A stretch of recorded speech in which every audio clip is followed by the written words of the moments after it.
శ్రీమాత్రే నమః. రుద్ర టీవీకి స్వాగతం. ప్రతి నెలకి ఒక విశిష్టతుంటుంది. ఈ వీడియోలో పుష్యమాసం యొక్క విశిష్టతేంటో తెలుసుకుందాం. పరమశివునికి కార్తీక మాసం అంటే ఇష్టం. మహావిష్ణువుకి మార్గశిర మాసం అంటే ఇష్టం. మరి పుష్యమాసం శనీశ్వరుడికిష్టం. ఎందుకంటే ఆయన జన్మ నక్షత్రం పుష్యమి.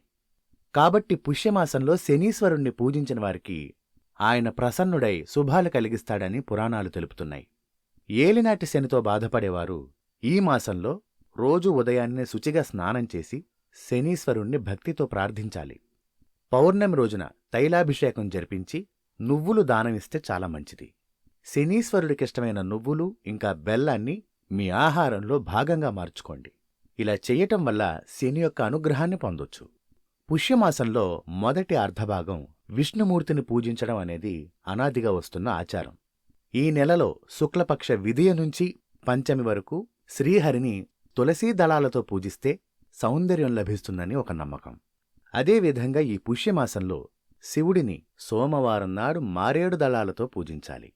ఆదివారం నాడు సూర్యుణ్ణి జిల్లేడు పూలతో పూజించాలి.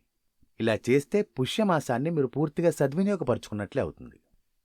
ఈ నెల శుక్లపక్ష షష్ఠి నాడు తమిళనాట కుమారస్వామిని పూజిస్తారు.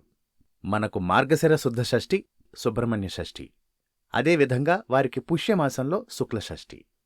శుక్లపక్షంలో వచ్చే అష్టమి రోజు పితృదేవతలను ఆరాధిస్తారు. ఈ మాసంలో వచ్చే శుద్ధ ఏకాదశిని పుత్రదా ఏకాదశి అంటారు.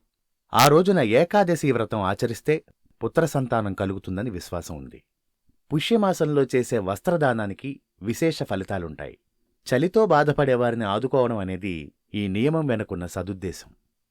పుష్యమాసంలో వచ్చే పెద్ద పండుగ సంక్రాంతి.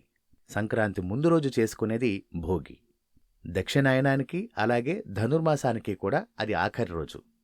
భోగినాడు వైష్ణవాలయాల్లో గోదారంగనాథుల కళ్యాణాన్ని చాలా వైభవంగా చేస్తారు. ఆ మర్నాడు సూర్యభగవానుడు మకర రాశిలోకి ప్రవేశించే దినం. అదే మకర సంక్రాంతి. ఆ రోజు నుంచి మనమంతా పవిత్రంగా భావించే ఉత్తరాయణం ప్రారంభమవుతుంది. ఈ సంక్రమణం నాడు రాత్రిపూట భోజనం చెయ్యకూడదని పురాణాలు చెబుతున్నాయి. అలాగే సంక్రాంతి నాడు శివుణ్ణి ఆవు నెయ్యితోనూ నువ్వులతోనూ అభిషేకిస్తే దారిద్ర్యం పోయి సకల భోగభాగ్యాలు కలుగుతాయని ప్రతీతి. ఆ మరునాడు కనుమ. ఆ రోజున ధాన్యరాశులు ఇంకా వ్యవసాయంలో సహకరించే పశువులను కూడా లక్ష్మీస్వరూపంగా భావించి పూజిస్తారు. పుష్యమాసంలో వచ్చే బహుళ ఏకాదశి, విమలైకాదశి, సఫలైకాదశి, కళ్యాణకాదశి అని కూడా పిలుస్తారు.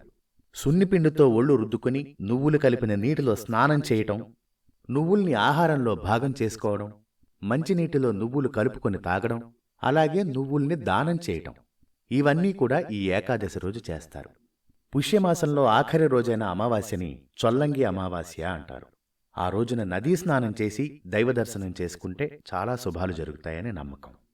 పుష్యమాసంలో సూర్యుని యొక్క కాంతి మనకి అద్భుతమైన మేలు చేస్తుంది. ఉదయం పూట ఒక అరగంట సేపు ఆ సూర్యకాంతిని ఆస్వాదించడం అనేది మంచి చేస్తుంది. కాబట్టి మీరందరూ కూడా పుష్యమాసాన్ని సద్వినియోగపరుచుకొని మంచి ఫలితాలను పొందుతారని ఆశిస్తూ, ఈ వీడియోలో మీకు అందించిన సమాచారం మీకు నచ్చినట్లయితే వీడియోని లైక్ చేయండి, మీ బంధువులకు షేర్ చేయండి. ఇలాంటి సమాచారం కోసం ఛానల్ని సబ్స్క్రైబ్ చేయండి.